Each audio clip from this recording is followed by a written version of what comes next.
All eyes right now are on Florida with an approaching hurricane. We're going to bring in Aaron Myler for more on that. Hi, Aaron.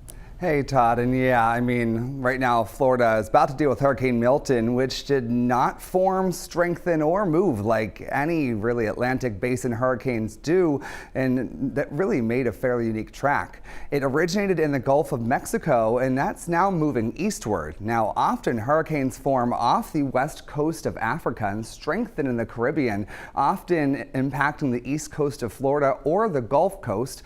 However, it is quite rare for a hurricane to develop in the Gulf and then shift east. Now, although it's worth noting it has happened a few times in the past, the eastward path is quite irregular and makes Hurricane Milton particularly concerning for the west coast of Florida, setting it apart from more typical storms. Now, favorable conditions in the Gulf of Mexico allowed the storm to intensify from a tropical storm to a Category 5 hurricane in less than a day, which is very, very quick. Now, despite its unusual formation, Milton is a very powerful storm, and the numbers really prove that.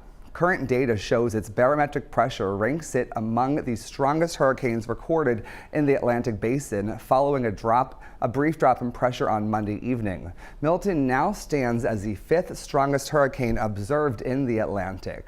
Now, we look back, 3 of these are in the last 25 years, so very, very concerning on that one. And Lee and Sharon, Hurricane Milton is set to make landfall tonight as a Category 4 hurricane. So some concerning stuff for all of our friends and family that are down in Florida right now.